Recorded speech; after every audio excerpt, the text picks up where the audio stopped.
Hello friends, तो एक नए वीडियो के साथ फिर मैं हाजिर हूँ। पिछले वीडियो में हमने रिप्रेजेंटेटिव फ्रैक्शन मतलब आरएफ के बारे में जाने थे। अब हम स्केल के बारे में देख लेते हैं कि स्केल कितने प्रकार की होती हैं। टोटल यदि बोला जाए, वैसे हमारे जो सिलेबस में दिया गया है वो 6 प्रकार की स्केल होती हैं, जिसमें कौन कौन सी आती है। प्लेन स्केल आती है, डायगोनल स्केल है, वर्नियर स्केल है, कंपैरेटिव स्केल है, आइसोमेट्रिक स्केल है और स्केल ऑफ कॉर्ड है। तो ये 6 को हम शॉर्ट में देख लेते हैं कि ये किस तरीके की होती हैं और इनसे क्या काम किया जाता है और इससे रिलेटेड किस तरीके के क्वेश्चंस एग्जाम में पूछे जाते हैं। तो चलिए सबसे पहले हम शुरू करते हैं प्लेन स्केल से। प्लेन स्केल कैसी दिखती है? प्लेन स्केल में क्या होता है, हम एक कोई लाइन लेते हैं ए बी, कोई भी लंबाई की हो सकती है लाइन ए बी। इसकी हम थोड़ी सी थिकनेस बढ़ा देते हैं ताकि ये स्केल जैसी अच्छी दिखे। अब एक नियम मैं आपको बता देता हूं कि यदि हमें किसी भी लाइन को इक्वल पार्ट में डिवाइड करना है तो हम किसी भी डिग्री पे 90 डिग्री छोड़ के कोई भी एक न्यून कोण की एक लाइन खींच लेते हैं निश्चित लंबाई की। इस लंबाई को मान लेते हैं और मैं बढ़ा देता हूं। मैं चाहता हूं इस लाइन के 8 बराबर भाग होने चाहिए। तो मैं क्या करूंगा, जैसे मान लेता हूं ये मैंने किसी भी लंबाई की एक लाइन लिया हुआ था, ये मैंने ले लिया हूं 8 सेंटीमीटर की एक लाइन। मैं इसके बराबर इक्वल पार्ट करूंगा 10-10 mm पे। 1 2 3 4 5 6 7 8, ये मैंने 8 इक्वल भाग यहाँ पे कर लिया हूँ। जब आप ड्राइंग शीट में कोई ड्राइंग बना रहे होते हैं तो हम क्या करते हैं कि जो हमारे पास मिनी ड्राफ्टर होता है उससे हम क्या करते हैं, इस लाइन को लास्ट वाले पार्ट को लास्ट पॉइंट से, ये ए मान रहे हैं, इसको हम यदि बी मान रहे हैं तो इस बी से मैच कर देते हैं इस प्रकार से। ठीक है, इसको जब मैच कर देंगे ये लाइन हम खींच देते हैं। इसके पैरेलल में हम क्या करेंगे, लाइनें खींचते चले जाएंगे। तो जब हम इसके पैरेलल में लाइन खींचते हैं इस तरीके से, तो आप देखेंगे हमने तो इसको कितना लिए थे 8 सेंटीमीटर। यदि हम देखते हैं हमने इसको 12 सेंटीमीटर लिए होंगे। ठीक है, तो आप यहां देखेंगे ये पार्ट तो हमारा था 10 mm का एक पार्ट था। यहां पे आप जाएंगे तो ये 15 mm का एक पार्ट यहां पे आपको मिलता है। मतलब इसके बराबर हिस्से करने से इसके ऑटोमेटिक बराबर हिस्से हो जाते हैं। अब आप बोलेंगे तो इसको डायरेक्ट भी कर सकते थे, लेकिन यहां पे तो मैंने 12 ले लिया था।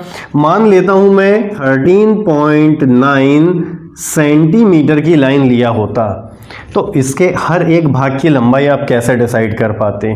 तो ये करना मुश्किल होता है, इसीलिए हम इस मेथड का उपयोग करके इसको बराबर हिस्सों में बांटते हैं। तो वही हम रूल यहाँ फॉलो करेंगे। मान लेते हैं हमने कोई भी x लंबाई की एक स्केल बना लिए हैं, हम इस पे कोई डिस्टेंस को शो करना चाहते हैं। मान लेते हैं हम क्या करना चाहते हैं, हमें यदि क्वेश्चन में दिया है कि RF जो है, RF इक्वल टू है 1/1000। ये RF दिया हुआ है, RF को ये 1:1000 भी लिख सकता है। तो ये दोनों ऑप्शन आपको याद रखने चाहिए कि ये या ये दोनों का मीनिंग एक ही आएगा। जिस लेंथ की हमें स्केल बनाना है, मान लेते हैं वो अधिकतम कितना 50 मीटर मेजर कर सकना चाहिए, और हमें उसमें शो क्या करना है, हम मान लेते हैं हम उसमें 37 मीटर इसमें लेंथ हमें शो करना है। हम क्या करेंगे, हमारे पास फॉर्मूला होता है RF इक्वल टू होता है ड्राइंग में length upon actual length of object. मतलब ड्राइंग में हम उसको कितना बड़ा शो कर रहे हैं और एक्चुअली वो कितने लेंथ का है। यही हमने पिछली क्लास में भी देखे थे। RF कितना है 1/1000 है, 1000 यहाँ लिख लेते हैं। ड्राइंग की लंबाई तो हमें निकालनी है, हमें एज इट इज इसको लिखते हैं। एक्चुअल लेंथ कितनी आ रही है 50 मीटर आ रही है, यहाँ पे मीटर में है। अब मैं इसको सॉल्व करता हूँ। 50 मीटर हम ड्राइंग मीटर में तो बनाएंगे नहीं, अपॉन 1000 इक्वल टू ड्राइंग में लंबाई 50 मीटर है। हर एक मीटर में कितने होते हैं 100 सेंटीमीटर होते हैं। तो हम 100 से गुणा कर लेते हैं इसको। 100 सेंटीमीटर का 1 मीटर, तो हम क्या कर रहे हैं 50 मीटर को शो कर रहे हैं। 2 0 से 2 0 यहाँ पे गए, 1 0 से 1 0 यहाँ पे गया, तो ये पूरा कट के आंसर आपका क्या जाता है 5 सेंटीमीटर। ये हो गई आपकी ड्राइंग लेंथ, क्योंकि मैंने इसको सेंटीमीटर तक छोटा किया था। यदि मिलीमीटर तक छोटा करता हूं तो एक जीरो और यहां पे बढ़ जाएगा, तो हम बोलेंगे 50 मिलीमीटर की मैं लाइन ले रहा हूं। अब क्योंकि मुझे इसमें 37 मीटर शो करने हैं, तो मैं क्या करता हूं, किसी भी लंबाई की एक लाइन खींचता हूं, इसको क्या करता हूं मैं 5 बराबर भागों में डिवाइड कर लेता हूं, 1 2 3 4 5। इस लास्ट कॉर्नर से इस लास्ट कॉर्नर को मिलाता हूं और पैरेलली क्या करता हूं मैं लाइन ड्रॉ कर लेता हूं। ये पैरेलल ड्रॉ हो गई है लाइन। हर एक जो पार्ट होगा इक्वल पार्ट डिवाइड होगा, ये मैं मान लेता हूं 1 सेंटीमीटर का यहां पे हो गया है। अब इसमें मेजरमेंट जो हम लिखते हैं वो कैसे लिखेंगे, तो हम यहां पे लिखेंगे 0। ठीक है, यहां से 0 की शुरुआत नहीं करना है, एक पार्ट से आप 0 की शुरुआत करेंगे, 0 यहां पे लिखेंगे, यहां नहीं लिखना है। ये बिल्कुल विशेष ध्यान रखें, क्योंकि क्या होता है जब हम ड्राइंग बनाने बैठते हैं तो कई बार 0 यहां लिख देते हैं। तो क्या करेंगे हम यहां पे 0 यहां पे लिखेंगे, यहां पे 1, यहां पे 2, यहां पे 3, यहां पे 4। मतलब क्या कर रहे हैं हम इसको 4 सेंटीमीटर लिखें, या फिर मिलीमीटर में मैं लिख दूं तो 10 मिलीमीटर, 20 मिलीमीटर, 30 मिलीमीटर और 40 मिलीमीटर। ठीक है, ये लाइन हो गई। लेकिन स्केल में कितना दिखाएगा, तो ये मीटर में दिखा रहा है। कितना metre, 10 metre, 20 metre, 30 metre, 40 metre और 50 मीटर, क्योंकि अधिकतम 50 ही नाप सकती है, तो ये 10 मीटर यहाँ पे भी है ना। तो यहाँ से यहाँ तक टोटल जो लेंथ आ रही है वो तो पूरी 50 मीटर वो लेंथ को मेजर कर सकता है। हम कितना शो करने वाले हैं, केवल 37 मीटर इसमें। ये तो हो गई इसकी बात। अब दूसरा हम क्या करते हैं, ये तो हमने 5 भाग किए थे, अब हम इसके करते हैं 10 भाग। इसी लाइन के कर लेते हैं, कोई अलग से लाइन बनाने की जरूरत नहीं है। अब हम इस वाले भाग को इस वाले भाग से मिलाएंगे इस तरीके से, और इसी प्रकार से सारे भागों को मिला देंगे। मैं यहाँ नहीं मिला रहा हूँ क्योंकि इतना छोटा हो जाएगा, आपको दिखाई नहीं देगा। ये जो रहेंगे इसके हो जाएंगे यहाँ पे 10 पार्ट। मैं अप्रॉक्स यहाँ पे लेके चल रहा हूँ, 10 पार्ट एक्चुअल नहीं कर रहा हूँ मैं, लेकिन आपको बनाने हैं 10 पार्ट। अब मुझे क्योंकि 37 मीटर यहाँ शो करना है, ये कितना मीटर शो कर रहा है, पूरा 50 मीटर। अब यहाँ पे जो प्रत्येक भाग है वो 1 मीटर को शो कर रहा है। ये पूरा 10 मीटर था, 10 मीटर के 10 भाग किए तो एक भाग की लंबाई कितनी आ गई, 1 मीटर यहाँ पे आ जाती है। जब हम इस 37 मीटर को इसमें शो करना चाहेंगे तो हमें क्या करना पड़ेगा, 30 मीटर हम इस तरफ शो करेंगे। ये हो गया 30 मीटर। अब ये जो लाइन हम खींचते हैं इसको बोलते हैं हम एक्सटेंशन लाइन। एक्सटेंशन लाइन कहाँ से हमने बढ़ाए हैं, 30 वाले भाग से। और ये यहाँ पे हम एक एरो बना लेते हैं। एरो के बारे में कई बार एग्जाम में क्वेश्चन पूछा जाता है, तो मैं आपको बता देता हूँ। एरो की जो चौड़ाई और लंबाई का अनुपात होता है 1:3 होता है। मतलब यदि इसकी चौड़ाई 1 मिलीमीटर है तो इसकी लंबाई 3 मिलीमीटर होती है इस एरो हेड की। यह क्वेश्चन भी पूछा जाता है। ये जो है आपकी एक्सटेंशन लाइन है। यहाँ पे अब हम क्या करेंगे, 7वें भाग में, 7वें भाग, क्योंकि हर एक भाग 1 मीटर को शो कर रहा है तो हम यहाँ से काउंट कर लेंगे। मैं मान लेता हूँ यहाँ पे है, क्योंकि मैं एग्जैक्ट इसको बनाया नहीं हूँ। एक्सटेंशन लाइन बढ़ाएंगे, उसके बाद एक एरो हेड बनाएंगे, यहाँ पे इस लंबाई को हम शो कर देंगे। ये आपकी दिखाएगी 37 मीटर। देखिए ये 30 मीटर और ये 7 मीटर मिला के 37 मीटर जो है यहाँ पे लेंथ शो होती है। इस लेंथ को शो करने के लिए जो ये लाइन है इसको बोलते हैं डायमेंशन लाइन। जहाँ पे भी ड्राइंग बनेगी, जब जिस तरीके से हम कोई भी लंबाई को शो करेंगे तो वो डायमेंशन लाइन कहलाएगी। तो इस प्रकार से ये मैंने आपको बता दिया प्लेन स्केल कैसे बनती है। अब इसके बाद हम आ जाते हैं डायगोनल स्केल पे। डायगोनल स्केल का सिद्धांत क्या होता है, विकर्ण मापनी, विकर्ण के सिद्धांत पे कार्य करती है। मान लेते हैं एक 10 सेंटीमीटर की मैंने लाइन लिया हूँ, एक मैं किसी भी लंबाई की लाइन खींच लेता हूँ। यदि मैं इसके 10 बराबर भाग कर देता हूँ, 1 2 3 4 5 6 7 8 9 10 बराबर भाग कर देता हूँ, इसको लास्ट वाले भाग से ऐसा मिला देता हूँ और यहाँ पे पैरेलल लाइंस खींच लेता हूँ। तो मैं क्या देखूंगा, ये जो लाइनें खिंच रही हैं ये कितने सेंटीमीटर की हो जाएंगी, तो ये 0 यहाँ पे शो होगा। यहाँ पे 1 सेंटीमीटर, 2 सेंटीमीटर, 3 सेंटीमीटर, 4 सेंटीमीटर, 5 6 7 8 9 और ये 10 सेंटीमीटर टोटल लंबाई होगी। एक एक भाग क्या होगा, 1 सेंटीमीटर को यहाँ पे शो करेगा। इस तरीके से बढ़ता हुआ चला जाएगा। इसी सिद्धांत को हम ध्यान रखते हुए विकर्ण मापनी की रचना कर लेते हैं। विकर्ण मापनी साधारण मापनी की तरह ही होती है। जैसे हमने पिछले क्वेश्चन में देखे थे, कितना 37 मीटर हम नाप रहे थे। इसमें क्या हो रहा था, 30 डेकामीटर 7 मीटर, इस तरीके से हम शो कर रहे थे। यदि हम मान लेते हैं 37.4 मीटर हमें शो करना है, तो हम कैसे बनाएंगे, बिल्कुल वही साधारण मापनी की तरह एक मापनी बना लेंगे, लेकिन इसकी क्या होगी, थिकनेस बड़ी होगी, थोड़ी सी चौड़ाई बढ़ जाएगी, और ये हो जाएगा यहाँ पे 5वां भाग। इसको हम 0 लिख लेंगे, 1 2 3 और 4, और ये वाला 5 हो गया। इसके हम क्या करेंगे, 10 बराबर भाग हॉरिजेंटली करेंगे, 1 2 3 4 5 6 7 8 9 10। अब मैं इसके भी 10 बराबर भाग कर लूँगा, 1 2 3 4 5 6, मान ले रहे हैं इसके 10 बराबर भाग यहाँ पे हो गए। यहाँ पे भी वैसे ही कर लेंगे, 1 2 3 4 5 6 7 8 9 10 हो गया। यहाँ जो 0 वाला भाग रहेगा इसको विकर्ण रूप से तिरछा हम क्या करेंगे, इससे मिला लेंगे, अगले भाग को उसके बाद वाले भाग से मिला लेंगे। इस तरीके से हम क्या करेंगे, तिरछी लाइनें जो रहेंगी वो खींच लेंगे। ठीक है, ये हो गई विकर्ण।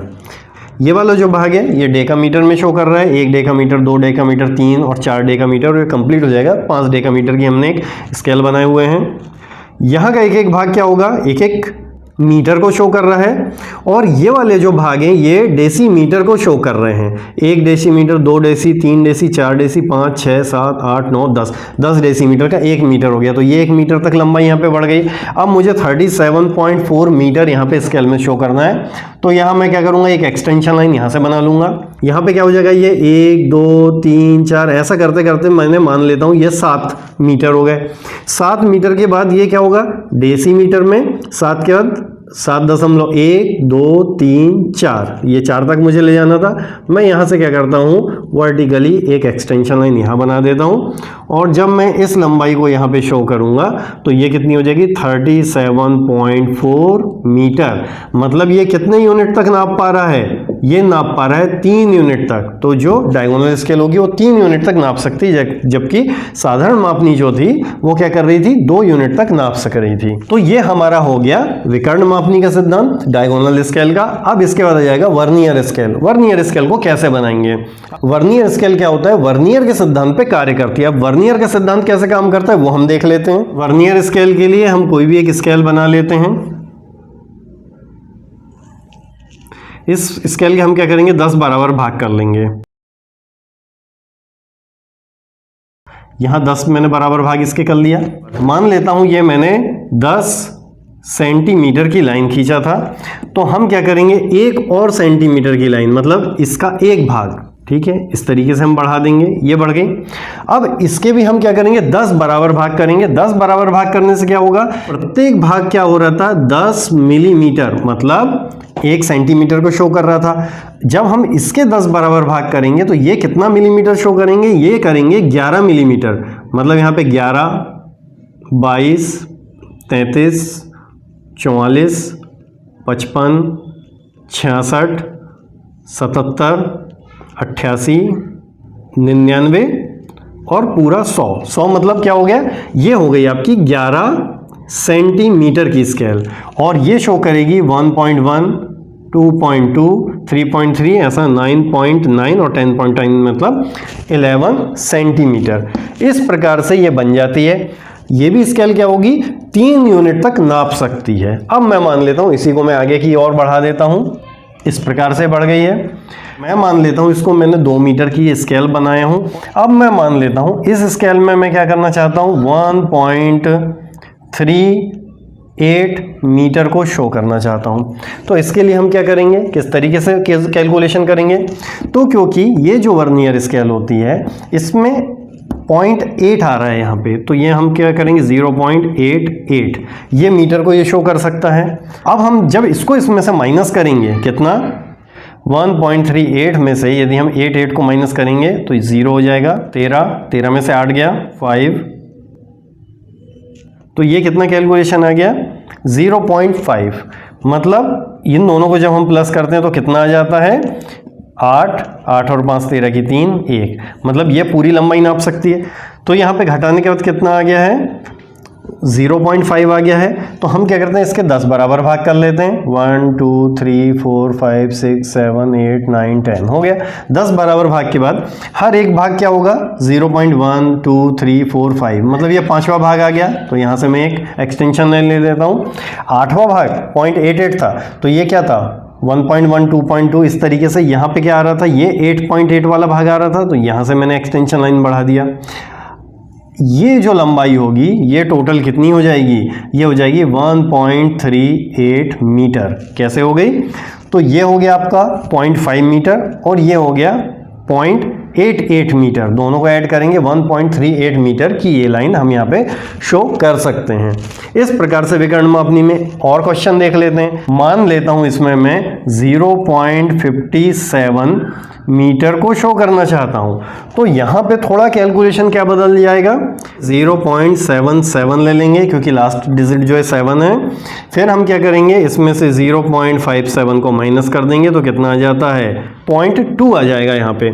अब 0.2 का क्या मतलब आ रहा है कि हम दो स्थानों को छोड़ देंगे, फर्स्ट और सेकंड वाली लाइन को जो हमें है इसको एक्सटेंशन लाइन को आगे बढ़ा देंगे। इस तरीके से क्या होगा, ये जो है आपकी 0.57 जो है मीटर को शो कर रही है ये स्केल। इस प्रकार से जो होता है हमारी वर्नियर स्केल इस प्रकार से काम करती है। अब हम यहाँ पे बात कर लेते हैं कंपैरेटिव स्केल की।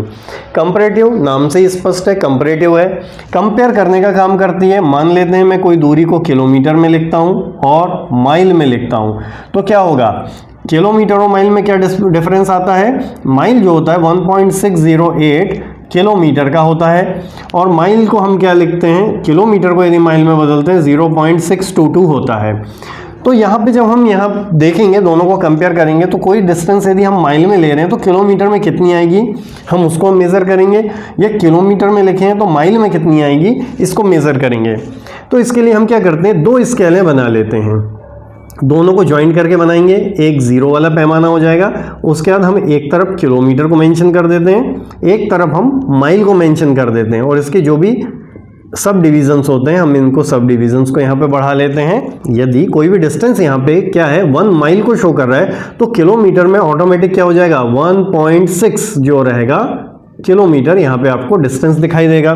तो ये कंपेयर कर रहे हैं। यदि हम बोलते हैं कि 2 किलोमीटर कोई डिस्टेंस है तो 2 किलोमीटर को जब हम माइल में कन्वर्ट करेंगे तो ये कितनी हो जाएगी लगभग 3 के आसपास यहाँ पे माइल्स को शो करेगा ये। तो ये हो गया कंपेरेटिव। तो कंपेरेटिव स्केल क्या होती है, वर्नियर स्केल, डायगोनल स्केल या प्लेन स्केल किसी भी प्रकार की हो सकती है। तो ये हो गई हमारी 4 स्केल। इसके बाद हमारी 5वीं आ जाती है scale of chord. Scale of chord क्या होती है, ये एंगल मेजर करती है। ये क्या कर रही थी, डिस्टेंस मेजर कर रही थी। यहाँ प्लेन स्केल क्या कर रही थी, 2 इकाइयों तक मतलब 2 यूनिट तक नाप पा रही थी कोई भी डिस्टेंस को। वर्नियर स्केल और डायगोनल स्केल जो थी वो 3 यूनिट तक 3 इकाइयों तक नाप पा रही थी।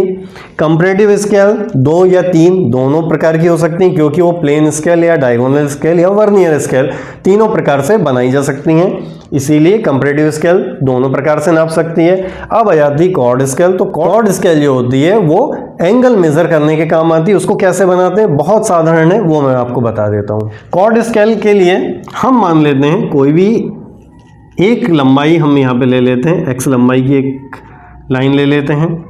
इस लाइन को हम वर्टिकली ऊपर की ओर बढ़ा लेते हैं। क्या करते हैं हम यहाँ से इतना कंपास ओपन करके यहाँ से एक चाप काटते हैं। ये जो चाप कटेगा ये क्या करेगा, यहाँ से यहाँ तक की जो आपको एंगल दिख रहा है ये कितना है, ये तो 90 डिग्री आएगा। अब क्या करते हैं हम इसी लंबाई को आगे की ओर बढ़ा देते हैं। कंपास को इस पॉइंट पे रखेंगे, अभी हमने इस पॉइंट पे रख के इसको बनाए थे। अब इस पॉइंट पे यहाँ रखेंगे, यहाँ तक इसको ओपन करेंगे, एक चाप यहाँ पे काट देंगे। ठीक, अब क्या करते हैं हम इस दूरी को बराबर 9 हिस्सों में या 18 हिस्सों में डिवाइड कर लेते हैं। 1 2 3 4 5 6 7 8 9 ये 9 बराबर भाग हो गए यहाँ पे। इन 9 बराबर भागों को हम क्या करते हैं, अब कंपास का ही पूरा काम है, यहाँ से यहाँ तक इस कंपास को लेते हैं, चाप अपोजिट दिशा में काटते हैं। 1 2 3 4 5 6 7 8 9 9 हो गए। 1 2 3 4 5 6 7 8 9 9 ये भाग हो गए। ये तो क्या था 90 डिग्री को शो कर रहा था ये वाला भाग। यहाँ पे क्या हो जाएगा ये भाग 80 डिग्री शो करेगा, ये 70, ये 60, 50, 40, 30, 20, 10 और ये 0 डिग्री। इस प्रकार से क्या होता है यदि हमें कोई भी एंगल मेज़र करना है, अब मैंने बोला आपको 18 या 9 भाग, मान लेते हैं 9 भाग कर रहे हैं तो प्रत्येक भाग जो आ रहा है वो यहाँ पे 10 डिग्री को मेज़र कर रहा है। और यदि मैं इसको 18 भाग में बना लेता हूँ या नहीं भी करता हूँ तो बीच में मैं इसके 2 भाग कर सकता हूँ। जैसे मुझे 45 डिग्री को शो करना है तो क्या करूँगा मैं 40 और 50 वाले भाग को 2 भागों में डिवाइड कर लूँगा और जब मैं इसका चाप काटूंगा तो ये यहाँ पे 45 डिग्री को शो करेगा। मतलब 45 डिग्री कहाँ से बनेगा, इस एंगल से बनेगा ये 45। मैं क्या करता हूँ इसको एंगल को शो कर देता हूँ तो ये क्या हो गया आपका 45 डिग्री। यहाँ यदि मैं आपको 30 डिग्री की बात करूँ तो यहाँ से यहाँ तक का जो ये एंगल बनेगा ये वाला ये 30 डिग्री का बनेगा। यदि मुझे 60 डिग्री मेज़र करना होगा तो ये वाला जो एंगल आएगा वो 60 डिग्री को मेज़र करेगा। इस प्रकार से हम डिग्री को मेज़र कर सकते हैं। और यदि हमें 110 डिग्री मेज़र करना है, 110 कितनी हो जाएगी 110, तो हम क्या करेंगे एक लंबाई को हम क्या मानते हैं ये 90 डिग्री तो हो गई। 90 के बाद क्या करेंगे हम यहाँ पे 20 डिग्री इस तरफ मेज़र कर देंगे। 20 मतलब क्या होता है ये 70 तक आ जाएगा तो यह हो जाएगा 90, 100, 110, 110 हो गया, 110 डिग्री मेज़र हो जाएगा। इस प्रकार से ये जो कॉर्ड स्केल होती है ये बहुत आसानी से बन जाती है और इसका काम क्या है हम किसी भी एंगल को मेज़र कर सकते हैं। अब हम आ जाते हैं लास्ट आइसोमेट्रिक स्केल पे। आइसोमेट्रिक स्केल क्या होती है, ये इसका जो काम होता है वो आइसोमेट्रिक ड्राइंग को आइसोमेट्रिक प्रोजेक्शन में कन्वर्ट करने के काम आती है।